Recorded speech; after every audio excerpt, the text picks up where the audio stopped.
ازيكم احلى متابعين. هتكلم النهارده عن ماكينه الباي بايسبس كيرل، من افضل الماكينات اللي ممكن تمرن عضله الباي عليها.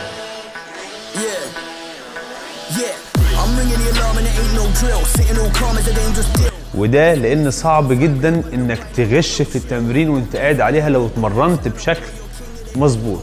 هعلمك تظبط مستوى الكرسي ازاي، هعلمك ازاي توصل لاقصى استفاده من التمرين ده، ولو عندك مشكله دراع اكبر من دراع او دراع اقوى من دراع هعلمك ازاي تصلح الموضوع ده وانت بتتمرن على الماكينه دي، وهعرفك تريكايه بنت جنيه حرفيا هتحس ان في حاجه بتخلع الباي من مكانه. فاخر.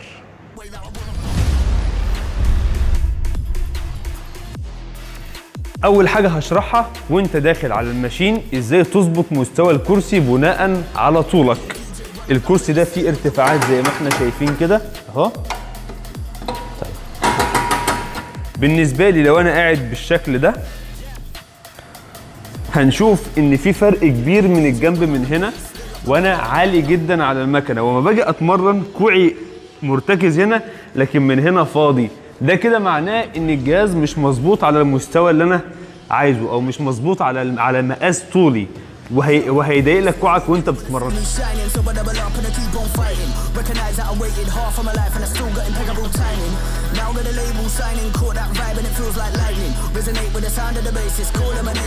طب اعمل ايه؟ هنزل بالكرسي درجه وهقعد تاني، هلاقي ان الى حد ما الدنيا بدات تظبط. هنزل درجه كمان واشوف انا مرتاح في الوضعيه دي اكتر، وهنا انا متملك من الجهاز بشكل اكبر. يبقى هو ده ممكن اشتغل على المستوى ده او اللي بعده، بس انا عن نفسي احب ان انا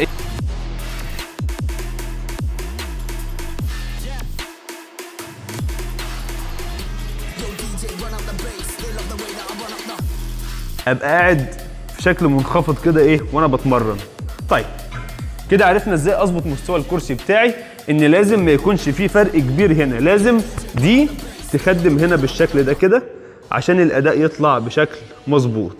الخطأ اللي بعد كده اللي بيتم انك بتحط وزن زايد عن اللازم وتلاقي الاداء بشكل مش مظبوط، او بتعمل 3 أو 4 عدات صح وبعد كده بتلاقي نفسك مش قادر تقفل بالشكل ده كده. اداء فاشل طبعا وما استفدتش. يعني الغرض من انه اخترع مكنه زي دي عشان تمرن عضله الباي انك تعمل اقصى عزل ممكن لعضله الباي، ما تقومش انت بقى رايح مزود وزن وتفضل برضو تعتل وتتمرجح وتتشعلق في الجهاز بالشكل ده. لا طبعا مش مظبوط. الصح انك تتمرن على الماشين دي بوزن متوسط تقدر تعد بيه من 12 ل 15 تكرار باداء جيد، من اول تكرار لاخر تكرار، او من اول عده لاخر عده. طيب الخواجه عامل دراعين، ولكن انا وجهه نظري انك لما تيجي تتمرن على مكنه زي دي اتمرن فردي وابدا بدراعك الضعيف. يعني لو عندك الشمال اضعف من اليمين في القوه ابدا بالدراع الشمال، وهعرفك برضو تريكايه تعملها هتفجر لك عضله الباي حرفيا. طيب انا احب ان انت تتمرن هنا فردي مش زوجي زي ما قلت لك عشان تظبط القوه ما بين الدراعين. كمان التركيز بيكون اعلى بكتير جدا جدا لما بتتمرن على المكنه دي فردي، زائد انك لو اتمرنت زوجي بيفضل الدراع القوي هو اللي يشد اكتر من الدراع الضعيف، فبيفضل الفرق موجود. لما تيجي تتمرن على المكنه دي يا بطل اتمرن فردي مش زوجي.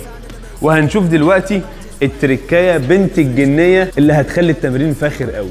التركايه ان انت هتتمرن فردي زي ما قلت لك، وهتعد عديت مثلا 5 عدات 6 عدات وصلت 12 13 ما عادش بيطلع، هتساعد وتسيب الدراع ينزل بالراحه وتاخد عده كمان وتسيب الدراع برضو ينزل بالراحه. حرفيا هتخلع لك الباي من مكانه زي ما هتشوف دلوقتي.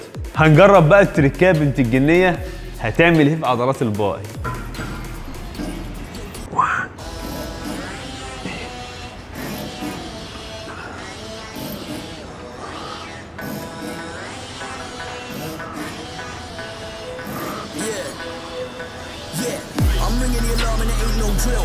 calm as a dangerous deal. Man, I seen this heat on fire and they wonder why I never got no chill. Got beef, I don't need no grill. Telling up, boy, you're king of the hill. Hop in the whip when I'm rolling, bust off the shot, oh, got take hold of the wheel. And it's all too much, don't play ball, but I got this up. Run up the base. كده دي اخر عدة هقدر اتمرنها. هساعد بالطلعة وهنزل بالراحة، ادي عدة وهاخد عدة كمان بنفس الطريقة وانزل براحتي. حرفيا هتحس ان في حاجة بتخلع الباي من مكانه. جرب وادعيلي. فاخر ولا مش فاخر؟ طيب لو انت ما عندكش مكنة الباي دي تعمل ايه؟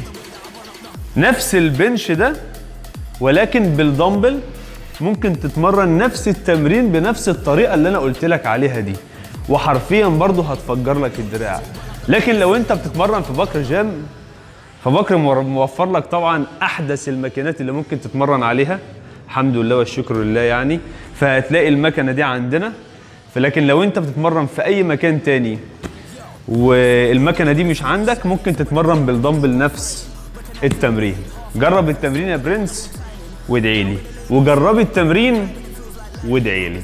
لو عجبك الفيديو اديني لايك، اعمل شير للفيديو عشان غيرك يستفيد، ولو في اي سؤال اكتبه في التعليقات وانا بجمع كل الاسئله بتاعت الناس وبجاوب عليها في فيديو كل اسبوعين او 3 اسابيع.